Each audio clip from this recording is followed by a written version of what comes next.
I have fully completed every single Half-Life and Portal game from top to bottom. That's a total of 25 titles and almost 200 hours of gameplay. I'm talking main titles, tech demos, VR games, fan games, console exclusives, and more. And I'm going to be ranking every single one of them into two categories: enjoyment and difficulty to fully complete, aka 100%. Before making this video, I've never properly played a single Half-Life or Portal game in my life, and I really wanted to change that since Valve is a company I've shilled quite a bit in the past, which is funny because I've only properly played like 3 of their games, which is kind of pathetic. But today, that's all gonna change. The only games I'm not going to feature are community mods, multiplayer only titles, and very obscure quote-unquote collaborations. So no Peggle Extreme, no Portal Pinball, no Deathmatch Classic, and no Hunts Down the Freeman. I have to draw the line somewhere, you know? So without further ado,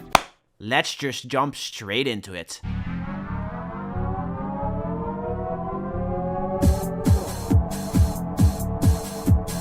This is the game that started it all. If I say that Half-Life was influential, I would be doing it an injustice, because it has genuinely changed the FPS industry all the way back in 1998, and still, to this day, you see other games struggle trying to compete with it, which is quite impressive in the case of this game. But the big boy question is, does it hold up?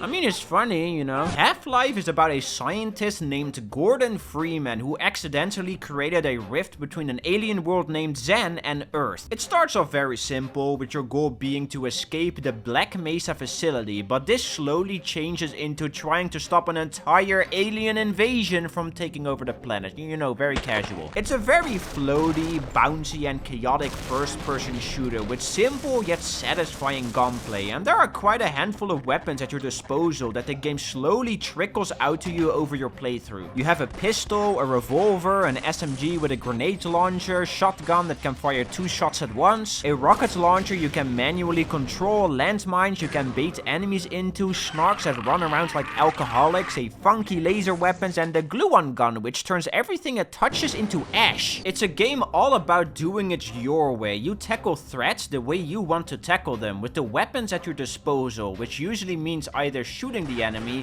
or exploding the enemy. But this simple concept really makes you feel like a free man. We like to have a little bit of fun around here, if you know what I mean. I know that a lot of shooters today have this sandbox approach to combat, and I'm not gonna lie, there are many games that have done it way better, but Half-Life was one of the first ones to really master it while trying to combine it with other aspects and mechanics. There are puzzle sections, boss fights, scripted events, and like the soft lock you because it's funny, scientists that go stop, and the most dangerous and scary thing of all, wonky platforming. Woo, spooky. A lot of the mechanics the game throws at you are fun to toy with, but there are a few exceptions, in case you didn't see the dated ass graphics or the fact that I already mentioned it. But this is an old ass game, which means there are some annoying little quirks sprinkled around, like how you break your legs every time you jump off a 2-pixel gap, or how oppressive some of the military attacks can be to the point of frustration. They quote-unquote fixed this problem by having an extremely generous checkpoint system, which allows you to save wherever you want, whenever you want, which it works, but it also creates scenarios where you save when you're at 2 HP, so you keep dying in a specific spot because you're too stubborn to load an older save. But the most important and biggest strength of the Half-Life series, especially Half-Life 1, is that there are next to no cutscenes. Almost every game I'm going to talk about, even the Portal title, sticks to the idea that if a character is talking, expositing dialogue, you can just walk away, turn around, or shoot him in the face. It's great, I love this. Maybe I'm a little bit of a crazy man. It's a game with a lot of love and charm in it, made by a small group of hardcore gamers all the way back in the 1990s. It has its off moments, but most of it is still really enjoyable. This is by no means the best Half-Life game, but it's impressive how well certain parts of it have aged.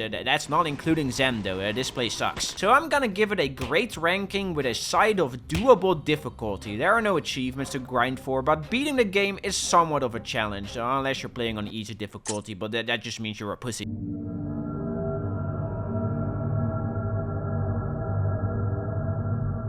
Half-Life Uplink is a very short demo version of Half-Life 1 that introduces a small standalone campaign that is about 15 minutes long. I wish there was more to say about it, but there isn't. It's cute, I guess.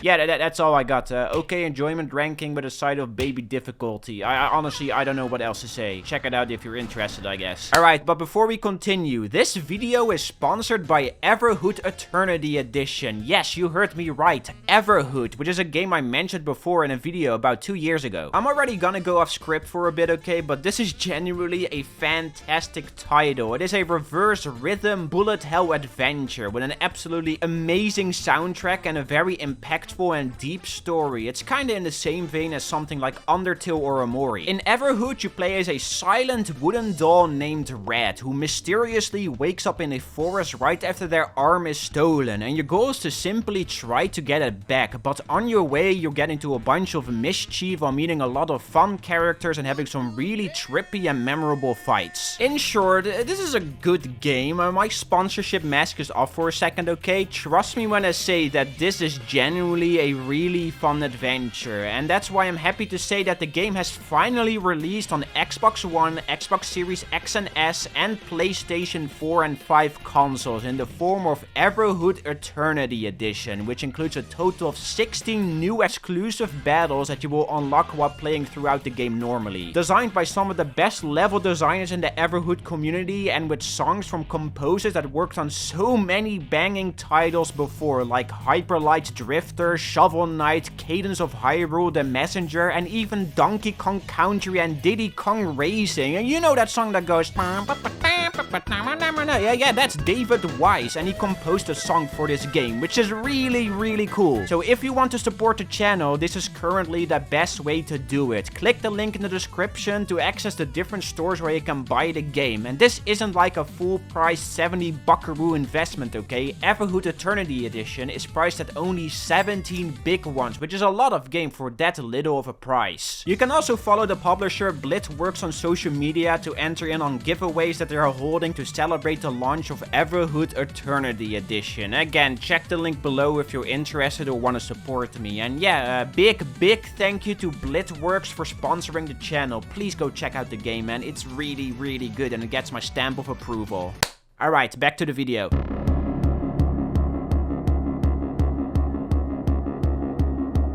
Alright, we're already jumping into the game's not made by Valve cooking pot. After the success of Half-Life, Gearbox, the company that created the Borderlands games, were put in charge to make some expansions, and they made a total of 3 of them: Opposing Force, Blue Shift, and Decay, which is sort of an expansion, not really. We're gonna start with Opposing Force, which is the most fleshed out and chunky one out of the 3. This game portrays the events of Half-Life from the perspective of a US Marine corporal named Adrian Shepard, who has been sent to the Black Mesa research facility to take care of the alien invasion. You're also supposed to silence any witnesses. This is why you see the grunts kill the scientists and security guards in the base game. But your squad leader kinda dies before he can tell you, so you end up teaming up with a bunch of witnesses instead. By the way, Adrian Shepard is 22 years old. Like, goddamn! Most of the game is fairly similar to base Half-Life, but there are a few mechanics exclusive to this expansion. You can climb and swing on ropes, give grunts orders, you have night vision goggles instead of a flashlight, a new race of aliens to fight named Race X, Elon Musk probably came up with that name, and most importantly, new weapons, boy! The big standout of these is of course the light machine gun, which melts through everything you see, but it also gives you a big kickback while using it. You also have a funny alien that shoots explodey balls, a deagle, a sniper rifle, and even a big cannon that teleports you to Zen. So yeah, this thing is a piece of crap, and I didn't even pick it up because I'm blind. You also fight the Black Ops instead of the military because you're kinda in the military yourself. The Black Ops made a small appearance in the base game with these athletic female soldiers that bounce around like they're stuck in Mario 64. But in Opposing Force, there are also male counterparts that aren't as athletic, but they still pack quite a punch. You also return to some familiar locations and even see Gordon Freeman jump into the portal that leads to Zen. There are some new bosses to fight, you get a funky little grappling hook, and yep, that's it. It's basically just more Half-Life with some extra spices to pep it up, and it's fun, so I'm gonna give it a good enjoyment rating ranking with a side of easy difficulty because it's only about 3 hours long. Good little game though, it gets a thumbs up from me. Then you have Half-Life Blue Shift, which is played from the perspective of a security guard named Barney Calhoun, once again taking place around the same time as base Half-Life. You even can see Gordon Freeman riding his little wagon at the start of the game. Your goal in this expansion is to simply just to try and escape, but because every entrance is blocked off by either the military or Zen aliens, you have to find another way out, and that way being using a teleporter. Ah yes, a very smart and bright idea. Unlike Opposing Force though, Blue Shift doesn't really introduce anything brand spanking new. The only noteworthy thing is instead of wearing an HEV suit that you can charge up, you just wear armor that you can replenish by picking up other armor pieces on the ground. There are no new weapons, no new enemies, but there is a funny new character named Dr. Rosenberg who has a funny accent. Yeah, but that's it. That's Blue Shift. It's also only about an hour and a half in length, so it's okay. I had my fun, but you play it once and then never touch it again. So okay enjoyment ranking with a side of easy difficulty. And then finally, Half-Life Decay. This one is a little weird because it's the only proper Half-Life 1 expansion not available on Steam. This is actually a PS2 exclusive that came bundled in with the PS2 version of Half-Life, and all it is just a short little co-op campaign. The thing is, I kinda can't be bothered buying a copy of Half-Life on the PS2 from eBay, so that's why I'm super thankful that someone made a mod for it, making it playable on the PC. So I forced Cyber to play it with me, and yeah, it's alright. Half-Life Decay is played from the perspective of Gina Cross and Colette Green, once again taking place around the same time as base Half-Life. And these two women are responsible for delivering the crystal sample to Freeman, but what the campaign ends up revolving around is that you are trying to close the portal between Zen and Earth. You once again have a HEV suit, just like base Half-Life, but no new weapons, although you can get the displacement cannon by doing a funky little Easter egg, and no new enemies, but it does include some co-op puzzles, a final boss, which is just a lame flying alien, and a bonus mission where you can play as two Vortigons, and yeah, again, that's about it. Just like Blue Shift, it's only about an hour and a half in length, so I would recommend it if you're a hardcore Half-Life fan, since it's just more Half-Life, but the fact that you have to either buy a PS2 version second-hand or download a mod makes it a bit harder to play. I played it on LAN, which makes it super easy to set up, but if you want to play it over the internet, it might be a bit of a hassle since you have to create a server and everything. I'll give it an okay enjoyment ranking with a side of easy difficulty once again. It was alright, but nothing special, just like Blue Shift. Also, all three of these expansions don't have any achievements. Yeah, I know, right? What a surprise.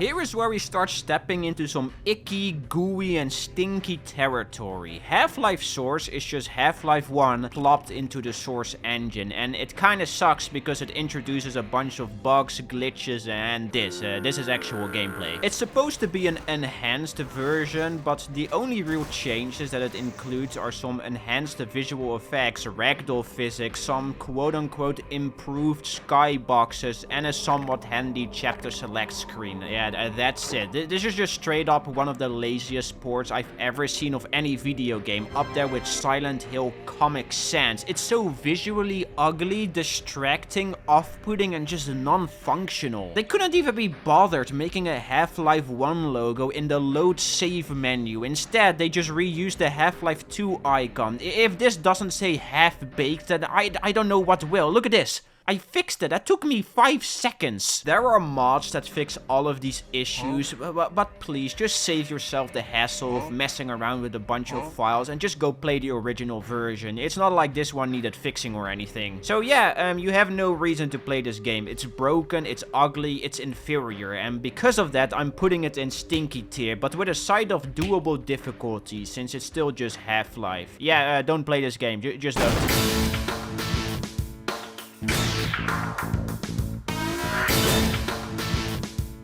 Out of every single game in this video, Codename Gordon is probably the most out of left field one, because this isn't an official Valve game. This is obviously a short little Half-Life fan game made in Flash. Yes, that Flash. What's cool about it though is that it was actually put on Steam by Valve. Yes, this dinky little stupid ass Flash game was put on Steam before the game it was inspired by. Valve said, sure, plop that crap onto our storefront. No biggie. Imagine if Nintendo or Sony did that. That's such a based move. Unfortunately though, the game's Steam page had to be removed because the official site of Codename Gordon was overtaken with an ad site, and because some of the code of the website was baked into the game, Valve was forced to remove it. But not to worry, because you can still get it on Steam by opening the run application and typing this string of text. The game is still completely playable and functional, besides some leaderboard stuff, but who the hell cares about it anyway? So what is Codename Gordon? Well, it's a 2D adventure platformer that it kind of sucks. I mean, what were you expecting from a dinky little Flash game? There are 6 chapters, a handful of enemies and bosses, 5 weapons, and a bonus chase away the crows level after you beat the game. When I said short, I meant 30 minutes short. It's hard to complain though, since it's a free little fan game, so I am going to give it a stinky enjoyment ranking with a side of baby difficulty, but I still recommend checking it out if you like the Half-Life series. And yeah, still no achievements. Sorry, not sorry.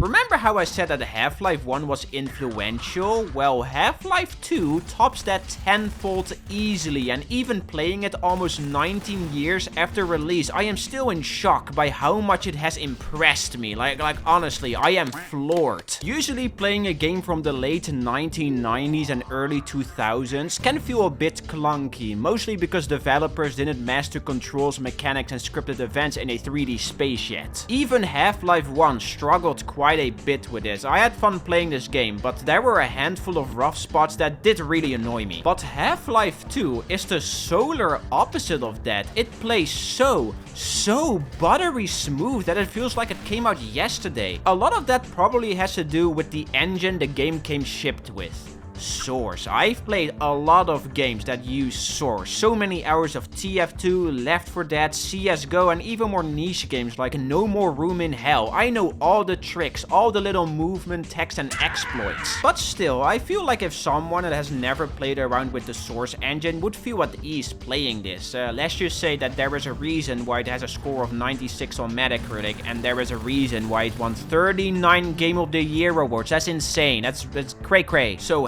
Half-Life 2 is played once again from the perspective of Gordon Freeman about 20 years after the events of Half-Life 1, and a new race of aliens has overtaken the Earth named the Combine, who are pieces of poo-poo and they hit you with electrified sticks. And our goal is fairly simple: try to secure the survival of the human race while trying to kick the Combine off Earth. It's just like Half-Life 1, a we got to save the planet kind of story, and the game really makes sure that you know that you're Gordon Freeman by continuously telling and praising you. The game takes the core of Half-Life 1, that being a fast-paced, floaty first-person shooter combined with environmental storytelling and no cutscenes, very important, and it injects it with physics, boy! This is the big selling point of Half-Life 2. Physics. You can pick up almost everything and throw almost everything. I mean, it even introduces a weapon whose sole purpose is to chuck physics objects around, and it's one of the most fun weapons I've ever played with in any video game. You also have a handful of weapons returned from Half-Life 1. Of course, you have the crowbar, because you can't have a Half-Life game without a crowbar. The 9mm pistol is back, although this time it has a much higher fire rate and it is way more fun and satisfying to use. The Magnum is back, shotgun with once again a double shot function, a variant of the submachine gun with once again a grenade launcher, a new variant of the crossbow too, although this time you can only load one arrow in it, and the homing rocket launcher. But the game also introduces 3 brand new weapons. One of them is of course the gravity gun, which you can use to throw random debris around, but you also have the pulse rifle, which is a SMG with a secondary fire mode that fires this big orb that bounces around and destroys everything in its path, and a funny ball called bug bait that you can can squeeze, which isn't really a weapon. These things basically make one of the new enemies named Ant Lions friendly towards you, making you boss them around and give them orders. There is a lot less weapon variety compared to Half-Life 1, but honestly, the gravity gun makes up for that. I already said it and I'll say it again, it's one of the most fun weapons I've ever played with in any video game. You also have some vehicle sections which are fun, boss fights, puzzle sections. The entire Ravenholm level is fantastic and probably my favorite part of the entire game. And Vortigaunts are now friends! Yay! There is a nice variety of things to do besides shooting Combine, but the real highlight is just messing and playing around with a bunch of physics. It makes the entire experience really immersive and a lot of fun. Throwing bottles against the wall for no reason, stacking boxes to reach a higher elevation, carefully moving sheets of metal across sand so you don't trigger ant lions from appearing, putting turrets down when you have to defend a location, flipping over your car, breaking tables. If you think you can mess with it, you probably can, and that's what makes Half-Life 2 such a blast to play. It is all a buttload of fun, and if you combine that with the floaty and satisfying gunplay, you really just have a masterpiece on your hand. It's overall a very complete and extremely enjoyable experience. This is honestly a game I could praise for hours and hours, but just know, okay, that it's good. It's really, really good, and I'm happy that I finally played it. Yeah, guess what enjoyment ranking it is? What a surprise. But we're not done yet though, because when it comes to difficulty, we have to dive a little deeper, because now we're finally diving into the achievement territory. A lot of them are fairly simple, like breaking the teleporter in Kleiner's lab, killing 5 barnacles with a single explosive barrel, and a bunch of unmissable story achievements. But there are a few finicky ones that require some finessing. 3 of them stick out. Zombie Chopper, which requires you to complete the Ravenholm level only using the gravity gun. Keep off the sand, where you have to cross the Antlion beach without touching sand. And the hardest one, Lambda Locator. Across the entire game you will find these stashes marked with a lambda icon, and for this achievement you have to simply just locate all 45 of them, which most likely means you have to replay the game a second or even a third time and try to find every single one of them, which might be a bit of a hassle, but it's somewhat doable if you have the motivation for it. I think it deserves to be in challenging tier. Yeah, overall, this is a good game and you should play it.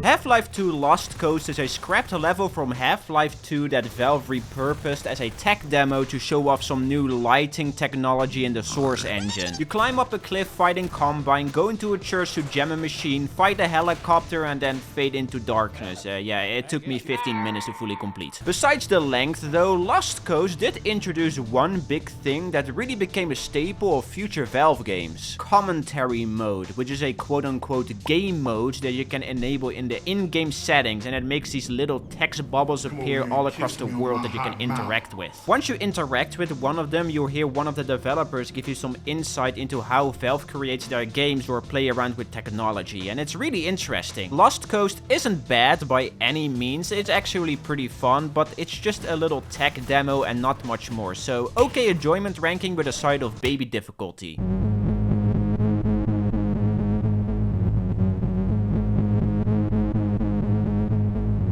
The Half-Life episodes are simple continuations of Half-Life 2 that introduce some new mechanics, enemies, and gimmicks into the pot to give it some extra spice and pep. We'll of course start with episode 1, which is in my opinion the weakest part of the entire Half-Life series, besides Uplink and Lost Coast of course, but I'm not gonna count those. All you do in this episode is stabilize the Citadel core to buy yourself more time so you can escape City 17 while evacuating any remaining survivors before it all blows up in a comedic explosion. Credits roll. Yeah, like I said, it's kind of weak. There is a big focus on Alyx Vance though, who is a character introduced in Half-Life 2, but all of it is pretty whatever. Not to say that Alyx is a bad character, it's fun to listen to her and she's pretty damn competent when it comes to video game AI, but again, all you do is try to escape a city and not much more. It's still a lot of fun though, since it's just more Half-Life 2, which means messing around with even more physics, shooting more funny zombies and Combine, and having more snazzy puzzles to solve. All the the weapons from Half-Life 2 returned besides the buckbait. There is a new zombie variant named Zombine who will run towards you with a live grenade. There are flares you can toss around to light up dark rooms, and yeah, that's it. Lol. Achievement wise, it's also fairly easy, and only 3 of them are really worth mentioning. Pacifist requires you to contain the Citadel core without killing any stalkers. Conservationist requires you to kill 5 enemies with 1 energy ball, and the hardest one, the 1 free bullet, which makes you complete the entire game firing only 1 bullet, which is right here to open a gate. If you want to fully complete episode 1, you have to at least play it twice, which will take about 5 to 6 hours. Again, it isn't bad, but the narrative can be skipped and you wouldn't really miss anything, so I'm gonna give it a good enjoyment ranking with a side of doable difficulty. Then you have Half-Life 2 Episode 2, which starts right where Episode 1 ended off. You survived the big 240p explosion, and now you have to travel through the mountains to reach the Resistance base so you can deliver the data you stole from the Citadel together with Alyx in Episode 1, which I forgot to mention, whoopsie poopsie. The game once again focuses a lot on Alyx Vance, since you're once again accompanied by her throughout almost the entire game, but this time there's quite a bit more substance than before. All the weapons from base Half-Life 2 are present here again, besides the buckbaits.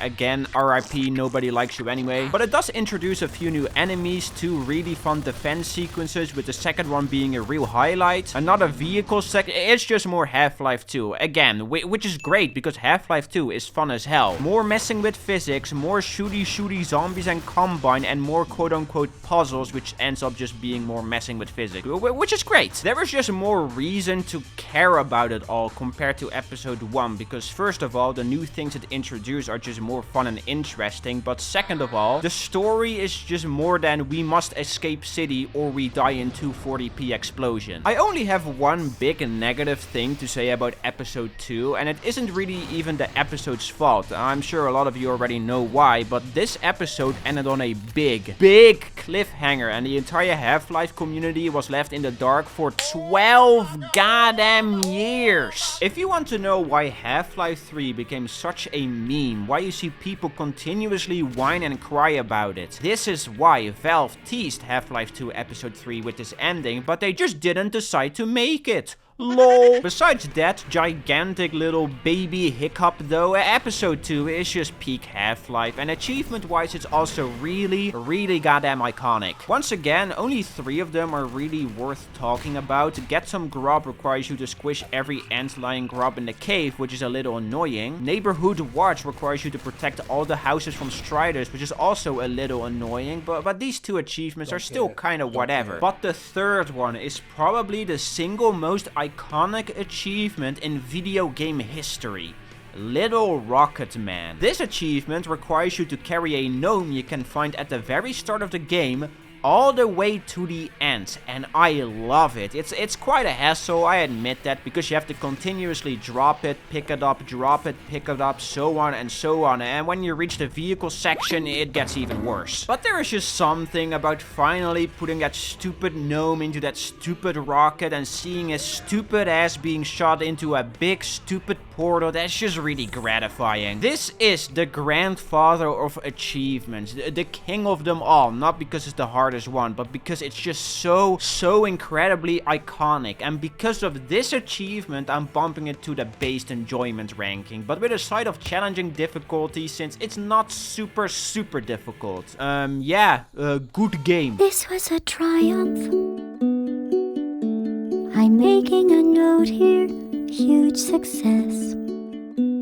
Now we're finally going to start diving into the Portal titles. Now, some of you might be wondering why I grouped these 2 franchises together in one big video, and that's because the Portal games take place in the Half-Life universe. I feel like this is something that goes kinda unnoticed, but yeah, it's the same universe. In Half-Life 2 Episode 2 you can even see the Aperture logo on the monitor, and Dr. Kleiner even mentions it. And in Portal 2 they just straight up mention Black Mesa, so yeah, same universe, but I'm getting sidetracked. sidetracked already. Portal 1 is a first-person puzzle game about portals. Yeah, I know, shocker, right? The main gimmick is, of course, the portal gun, which is a device you can use to create portals. And with these portals, you have to solve puzzles so you can escape the clutches of GLaDOS, aka Alan McLean, aka the administrator from TF2. It's a very simple little game with one big mechanic that it really focuses on. It does try to mix things up a bit by introducing some simple puzzle bits and bobs like energy pellets, buttons and pressure plates, weighted cubes, turrets and moving platforms, but the main focus is always on the portals. And it's a fun little time waster. GLaDOS is an absolute blast to hear, all the lore building and secret areas are fun to explore. It's a funny little game. The campaign, however, is very short and it shouldn't take you longer than an hour and a half to finish. It does, however, have some bonus maps which are split into two categories: advanced maps, which are just rearranged levels to make them a bit harder, and challenges, which okay, these were really frustrating at certain points and I had to beat them because there were achievements hidden behind them. Let's start off with the other achievements first, which are somewhat doable, I guess. You have to finish all the advanced maps for the vanilla crazy cake achievement, which is pretty simple, but you also have camera shy, which requires you to detach every security camera off the wall in one playthrough, and transmission received, which requires you to find a radio in every test chamber and bring it to a specific spot in the same room for the light on the radio to turn green. You have to do this one on a second playthrough though, because on your first playthrough these radios will just straight up not spawn. But again, it's a very short little campaign, so it shouldn't take that much time. The real achievement, Nutcracker, can be found in the challenges. Oh boy, the challenges. There are 6 of these maps with 3 challenges attached to every single one of them: least portals, least steps, and least time. And for the Aperture Science achievements, you need to earn a gold medal on every single one of these challenges on every single map. The least portal one is fine and even fun at certain points, but least time and especially least steps can go screw themselves. The amount of finessing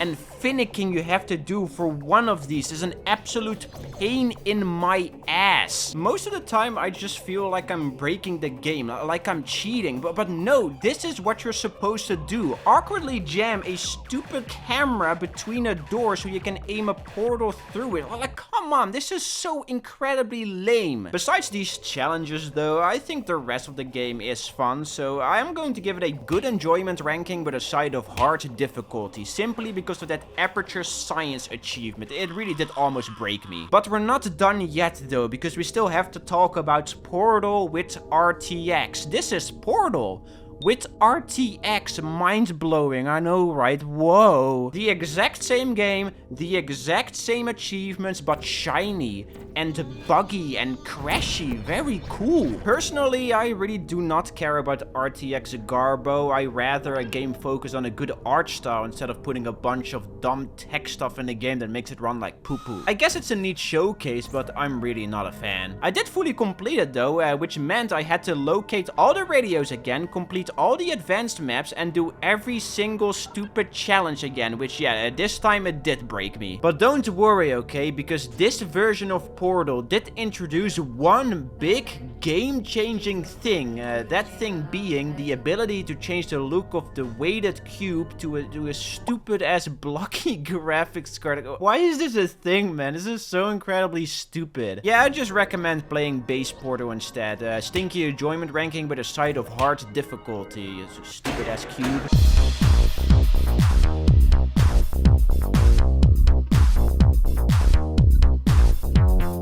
Portal the Flash version is another fan game made in Flash, in case you couldn't tell. It's basically just a 2D take on Portal, just like how Codename Gordon was a 2D take on Half-Life. There are 40 puzzle chambers, some new mechanics, and a handful of clunky garbo that made me want to rip out my own lungs. It's a cute little fan game though. I wish there was more to talk about, but it's just Portal in 2D. So I am going to give it a stinky enjoyment ranking, because in comparison to the other games on this list, it is kinda weak, but again, it's a fan game, so I won't rip it to shreds. And for difficulty, I'm giving it an easy rating, because the clunky bits really did get to me at certain parts. But yeah, cute little game. Thumbs up.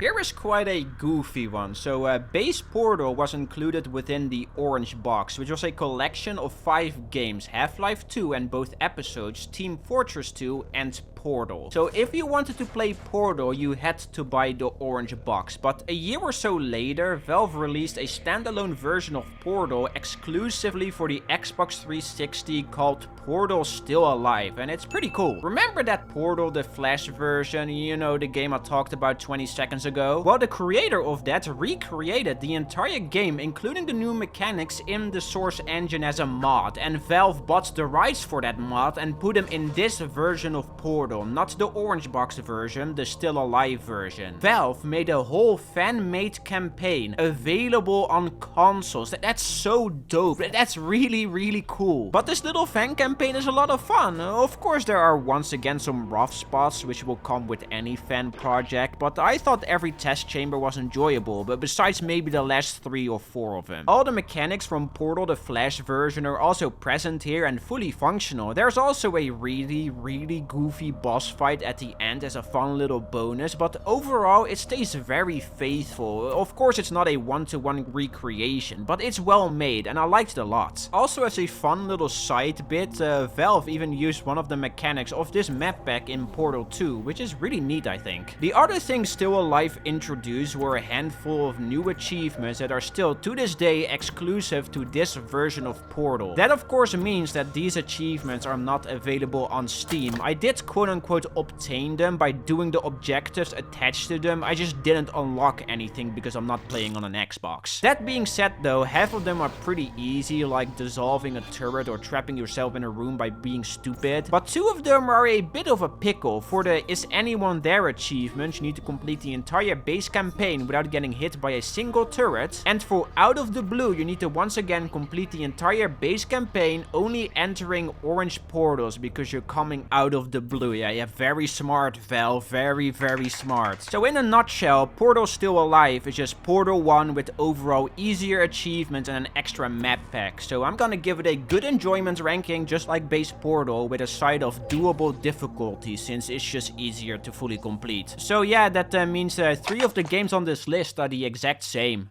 LOL.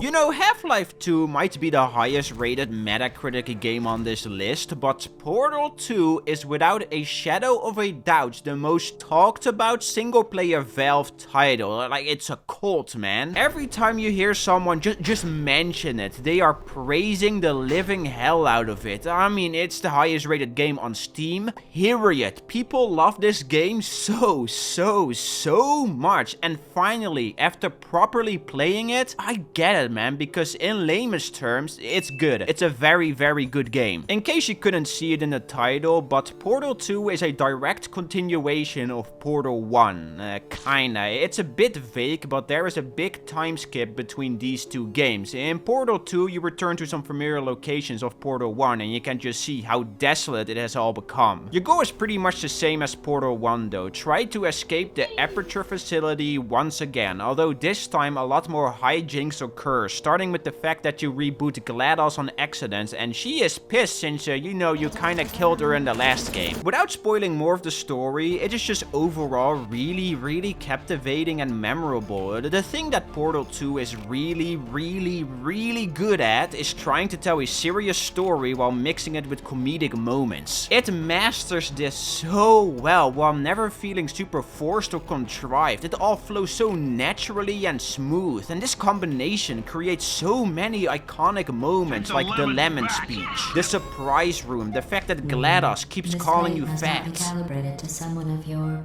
generousness. I'll add a few zeros to the maximum weight. You look great, by the way. Very healthy.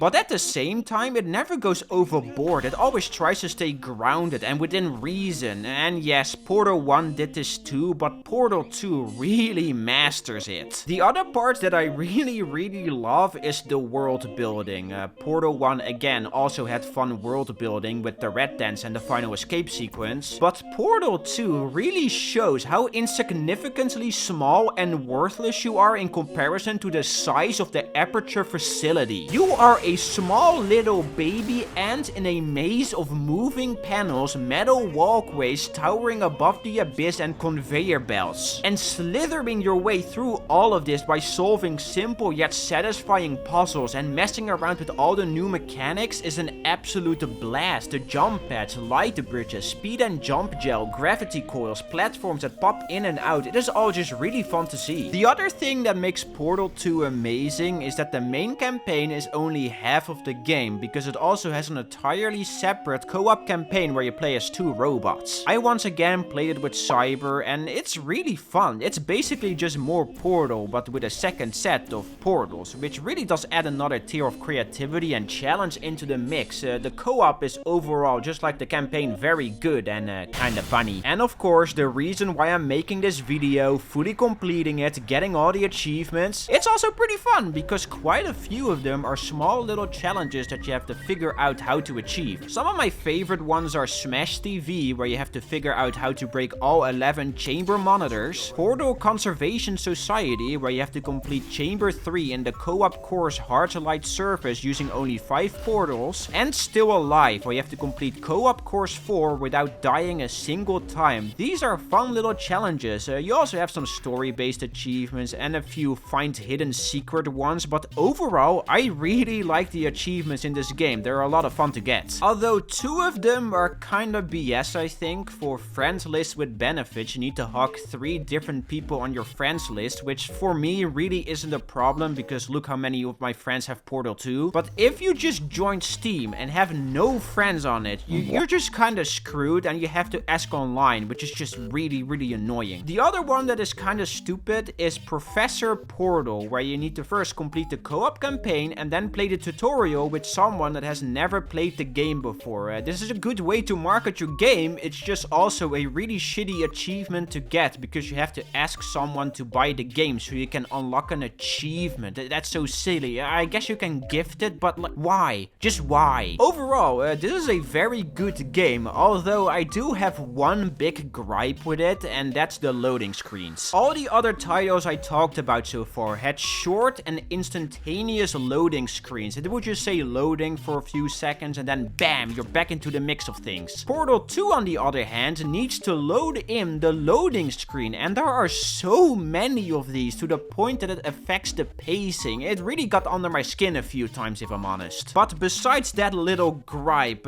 Portal 2 is a masterpiece, so I'm giving it a based enjoyment ranking with a side of challenging difficulty. I'm not asking. Play the goddamn game.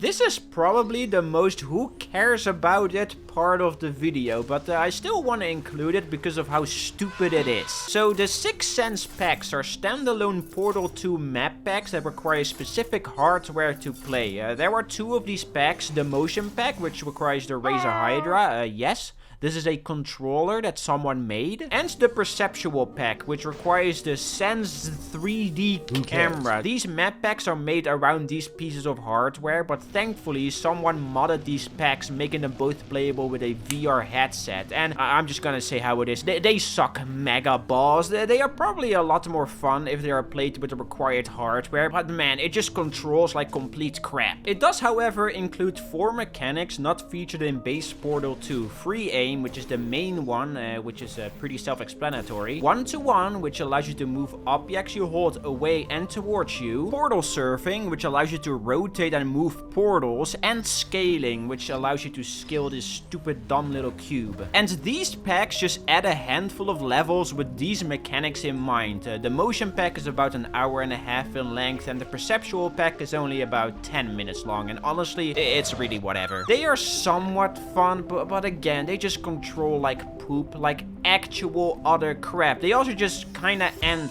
out of nowhere, so yay, I guess. There are also some co-op maps which introduce some fun things, but honestly, again, the controls just sour the entire thing. It's pretty bad, so that's why I'm introducing the Shadow Realm enjoyment tier. Ooh, very spooky and meh.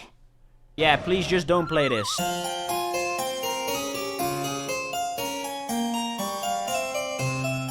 The lab is a VR tech demo of a bunch of small little mini games packed together into one title. There are 8 of these mini games and half of them are pretty whatever, but the other 4 are very cute, like Longbow, which is an archery game where you need to defend the gate. Cortex is a bullet hell dodgy game, kinda in the same vein as Space Invaders. Robot Repair, my personal favorite, is a short interactive sketch set in the Portal 2 universe where you have to repair the blue robot Atlas, and GLaDOS also makes a small appearance in here, which is neat. And Slingshot, which is just an Angry Birds clone with a Portal 2 skin. And again, the other 4 are pretty whatever, but overall it's a fun little time waster, but nothing really special. It does, however, have a lot of style, and I probably enjoyed it more than I should have, so decent enjoyment ranking with a side of baby difficulty. I wish there was more to say about it, but there really isn't. I guess you have this jar with a little guy in it. Yay!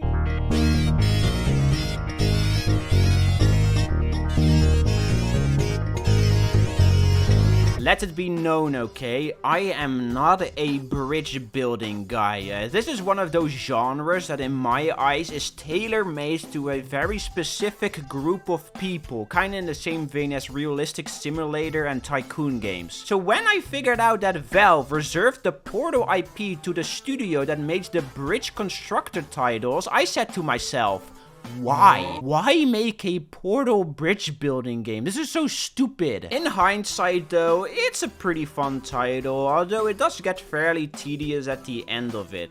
So Bridge Constructor Portal is a bridge building game, yeah, obviously, with a Portal skin slapped onto it. It basically introduces a bunch of mechanics from the Portal series, like gels, weighted cubes, pressure plates, turrets, and of course portals, which are the star of the show. There are a total of 60 levels that slowly increase in difficulty. GLaDOS makes a few appearances with Ellen McLean voicing her. There are some cute cutscenes. It's a decent game, but don't expect more than what you're looking at. It's a bridge building game down to the core. If you don't like this genre, you won't like this game. It's as simple as that. Also, I felt that the writing of GLaDOS was pretty weak in comparison to the mainline Portal games, which is to be expected, but I did thought it was a bit of a shame. I did, however, enjoy my time with this title. It's a well-made little game, but just fully completing it is kind of a chore. The difficulty of Bridge Constructor Portal is very I think there's only one achievement really worth mentioning, and that's 0% non-delivery. Usually, to beat a level, you just have to bring one forklift to the exit, but for this achievement, you need to complete every level with a convoy, which means instead of one forklift, you need to bring a string of them to the exit without losing a single one of them. This is a fun little challenge in the earlier levels, but once you reach the final few, it just becomes annoying because you have to make continuous minuscule changes. It sucks. It just does. It's not fun. Again, the game itself is somewhat enjoyable, but fully completing it can be quite frustrating at certain points, so I'm giving it a decent enjoyment ranking with a side of challenging difficulty. Then you have the Portal Proficiency DLC. The reason why I separated these is because I feel very different about the DLC compared to the main game. While I thought the base game was somewhat fun, the Portal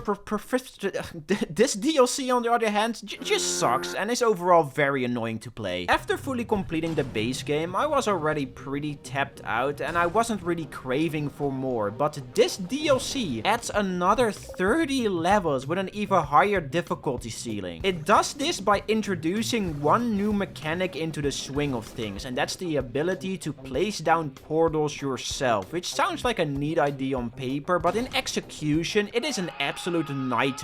The game turns from being about building wacky bridges to making stupid, overcomplicated constructions. Like, I don't even know what's going on half of the time. It's way too confusing and complex for a bridge building game. Achievement wise, it's also just annoying. Again, only one of them is worth mentioning, and that's Convoyability 30, which is just like 0% non-delivery, completing every level with a convoy. Guess what? It's not fun. What a surprise. Overall, yeah, I'm not a fan of it, and to add insult to injury, GLaDOS doesn't even make an appearance, so stinky enjoyment here with a side of infuriating difficulty. Yeah, I'm not a fan. Please go away.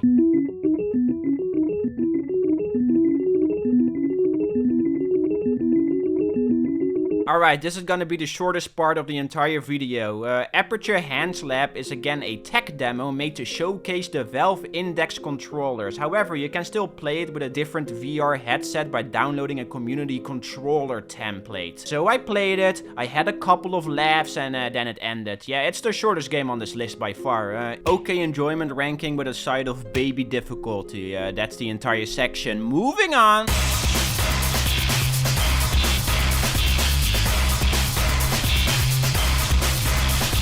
We've talked about quite a few fan games in this video so far, but none of them even come close to the level of quality that Black Mesa reaches. This might be a little bit of a hot take, but I really think that this is the single greatest fan game ever created. For the people that don't know, Black Mesa is a remake of Half-Life 1, not a remaster or an enhanced version like Half-Life Source, if you want to call that an enhanced version. It is a full-on remake, built from the ground up in the Source engine, and it's good. It's really good. Every other big studio would go after projects like this, witch hunt and bully the people behind them, threatening with lawsuits because the money isn't directly going into their pockets. Valve, on the other hand, said, oh, you want to remake Half-Life 1? Okay, here are the tools you need to make that a reality. Also, if you want, you can sell it onto our store next to the original. Like, okay, based, Nintendo could learn a thing or two from that mindset, I'm just saying. I have a huge amount of respect for Valve for allowing things like this to happen. Instead of bullying every fan project under the sun, they embrace them and let people go crazy. Sometimes that means full-on ooze, but other times it means you get bangers like Black Mesa, and trust me, alright, it is a banger. Let's start off with the graphics and presentation. While Half-Life 1 did have a coherent style and a lot of personality, Black Mesa just kicks all of it out of the water by looking like an actual livable world instead of a block of polygons that someone meshed together. The tram ride at the start is really good at showing this. In Half-Life 1, it was a bunch of empty rooms with a few wacky machines and offices sprinkled throughout, but in Black Mesa, it looks daunting and scary, and you just know that this place is up to no good. There were small offices around every corner, machines shooting deadly lasers, windows out looking on a vast, empty desert far away from any civilization, giant metal doors, rivers of acid, helicopters about to take off. So some of these things were in Half-Life 1, but the presentation of it all is way more bold and exciting. I could do a bunch of comparison shots, but it would be a waste of time, let's be real for a second. With a single glare, you can just see that this game pushes the Source engine to its absolute limits. The amount of detail that is present here is genuinely astonishing. There are animations for picking up weapons for the first time, colors pop out more in dark rooms, making them far more moody. There are female scientists this time, whiteboards have interesting tidbits written on them, walls are covered in posters, experiments can be interacted and played with, characters from Half-Life 2 are retrofitted into the narrative. You even help someone wipe their ass. Just for that, it's a masterpiece. Like, come on. Gameplay wise, it is quite different though. Although you have the exact same weapons and enemies from Half-Life 1, all the core mechanics of the original are tweaked in favor of it making it more grounded and balanced. You can't spam noob tubes, your movement is overall lowered but compensated with a sprint button. You have lower reserve ammo, forcing you to use different weapons more. It is all a lot slower paced and more methodical. You have to think a bit before jumping into gunfire, which is the solar opposite of Half-Life 1. But if I'm honest, all of these changes are quite minor in comparison to the one I'm going to mention next. The biggest change that Black Mesa makes is without a shadow of a doubt,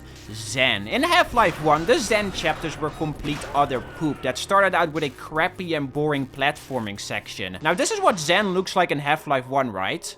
This is Black Mesa. Holy moly, does it look beautiful. Like, goddamn. They gave every Zen chapter a complete makeover. Not just remaking it with small improvements. No, they completely reimagined it. And it's absolutely gorgeous. No more wonky platforming. No more baby mode boss. All of it completely overhauled. And it makes the game that much better because of it. What's wild about Black Mesa, though, is it doesn't make the original traditional obsolete, since both play very, very differently. I also think that if you've never played Half-Life 1 before diving into Black Mesa, you wouldn't appreciate all the details and improvements that are present here. But still, I'm telling you, man, it is the single greatest fan game ever created, and I love it to absolute bits. It's a good ass game. But then you have the difficulty of fully completing it, which is really goddamn rough. Quite a few achievements in this game are not easy to obtain, like Our Brains and Your Brawn, which requires you to save all the scientists and guards in the office complex chapter, or PhD in Pacifism, which requires you to complete the Zen stage without killing a single Vortigaunt. But none of them even come close to the stupidity of these 5. Do you remember that funny little gnome achievement from Half-Life 2 Episode 2? Well, that's basically this across 5 achievements, but way more stretched out and janky. For the rarest specimen, you need to carry a purple hat that you can find at the very start of the game all the way to the end. For pepperoni precipitation, you need to carry a pizza that can be found in chapter 11 all the way to the end. For unquestionably ethical and the plan, you need to carry a tank of goofball liquid that you can find at the start of chapter 16 to the start of chapter 17. And for prolific popper, you need to pop every single one of these weird flying thingies, but the last one is hidden in a location that you can only reach if you do the last thing that I just mentioned with the goofball liquid. Meaning for all 5 of these achievements, you need to carry crap around. If you're insane, you can do it all in one go, but juggling 3 props around like a jester sounds like an actual nightmare. This was a fun achievement to get in Half-Life 2 Episode 2, since that was just a 4-hour game. It was a goofy challenge to replay the game, but with the addition of carrying around a funny gnome. But in Black Mesa, this is a full-on fleshed out 12-hour journey, and they want you to awkwardly carry crap around, not just once, but thrice. And that's not even mentioning that these props like to roll and bounce around, so you lose track of them quickly, and once you lose them, well, you're screwed and you have to reload an older save. I have nothing but respect for the presentation and gameplay of Black Mesa, but man, achievement hunting is an absolute pain in my ass. So based enjoyment ranking with a side of infuriating difficulty. It was kind of funny to see it rain pizzas though, I'm not gonna lie.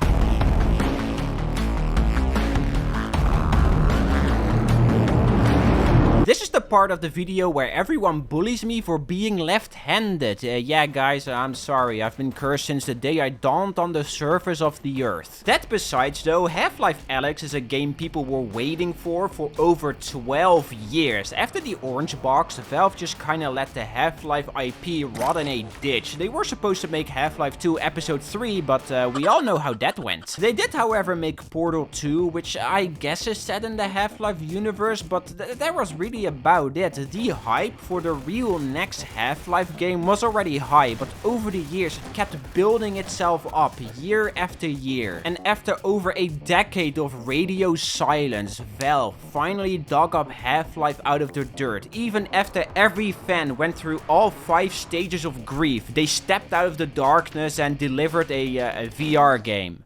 Yeah, at first people weren't super thrilled about this because you had to buy an expensive headset to play it, which just sucks. But besides the price, honestly, this game is really goddamn good. Half-Life Alyx is set between the events of Half-Life and Half-Life 2, and as the title implies, you play as Alyx Vance, meaning for the first time in the entire Half-Life and Portal universe, you don't play as a silent protagonist, which is kinda neat. The game first starts out as a simple quest to save Alyx's father, but this slowly turns into trying to get into the big flying metal cube that you can see in the sky. It's a really simple story to get you motivated, but there's also a level of intrigue behind everything, since you want to know what's in the big ass flying metal cube in the air. The main gimmick of Alyx is of course the fact that it is a VR title, but besides that, the interactivity of the entire world is genuinely mind-boggling. Half-Life 2 might have brought the idea of messing around with physics into the equation, like using barrels as weapons or stacking things on top of each other to climb over a fence, but Alyx really takes it all to the next level. You know, there are a lot of engines that have come out in the last 2 decades that are way better at calculating physics than Source, but not a single one utilizes it to its fullest. Half-Life 2 kept being the king. Then Alyx came out and was like,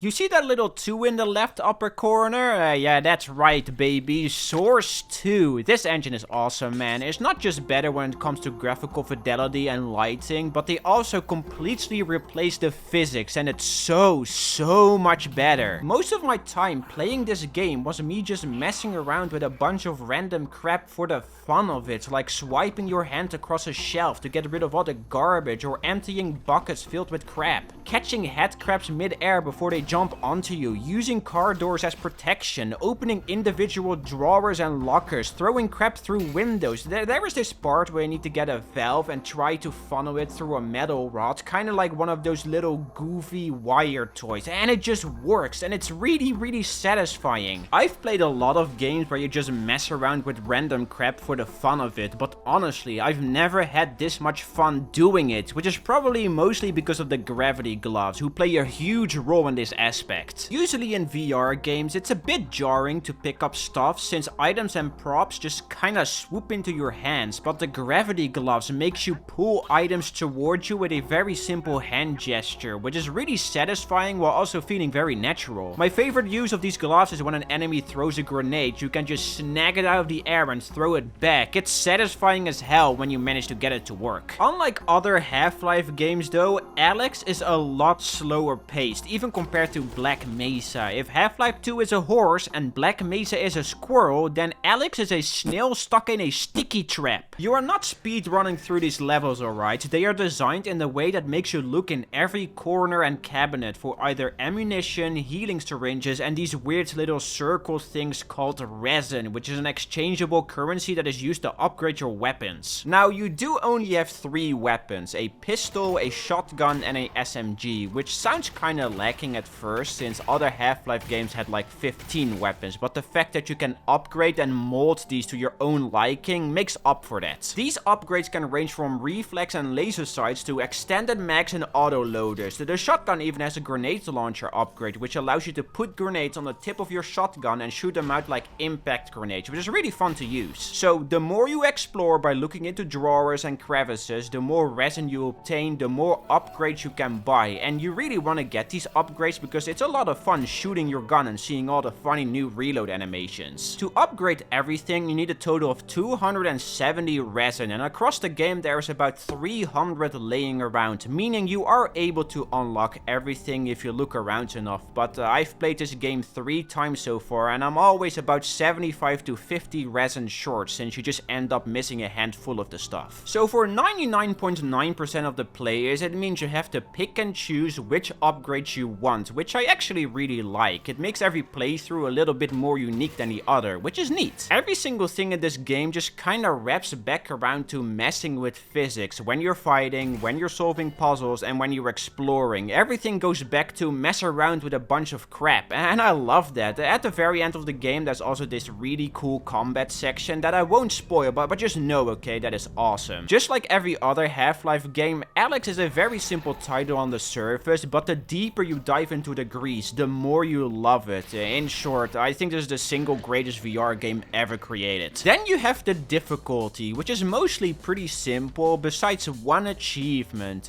Most of these are you just doing a bunch of random junk, like killing a Combine Heavy with their shield up or smashing a total of 50 bottles. But the one that sticks out is, there's a gnome achievement in this game. Just like Half-Life 2 Episode 2 and Black Mesa, you have to bring a gnome that you can find at the very start of the game all the way to the end. This one is harder in some aspects, but also easier in others. You can still shoot your gun while holding the gnome, but every time you need to reload or have to solve a puzzle, you need to put the gnome in a safe spot, which might be a little tedious, but I still somewhat liked getting this achievement. It's a fun little challenge. So yeah, Half-Life Alyx is a really goddamn good game, so I'm gonna give it a based enjoyment ranking with a side of challenging difficulty, simply because of that stupid gnome, otherwise it would have gone undoable. I would say go play it or else, but you need a VR headset, which is kinda pricey, yikes.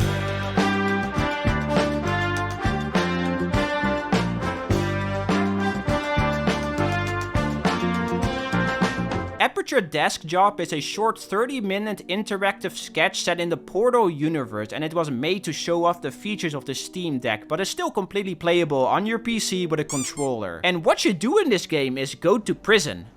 Masterpiece. Just like Aperture Hand Lab, there isn't a lot to say here besides the fact that it is a fun little game that will give you a couple of laughs. I did like it a lot more than Hand Lab though. I just again don't have a lot to say about it, so decent enjoyment ranking with a side of baby difficulty. That's it. That's every standalone Half-Life and Portal game. God damn, did this video take a long time to make. Now I know a few of you might be saying, what about Lego Dimension? What about Portal Escape Chambers? What about Entropy Zero? Well, again, I had to draw the line somewhere. If I'm going to mention every single thing Half-Life and Portal related, we're gonna be here forever. There were so many fan-made mods and collaborations across these two franchises. It is actually insane, but I just really wanted to focus on all the standalone titles that Valve was involved with in some way, shape or form, even if it's something minor, like licensing the Portal IP so a group of bozos could make a bridge building. I'm still confused that this happened, like really. So yeah, I am now officially a die-hard Half-Life and Portal fan, and honestly, I get why people love these games. They have a certain charm to them that no other title has ever come close to. There were some downs for sure, but the highs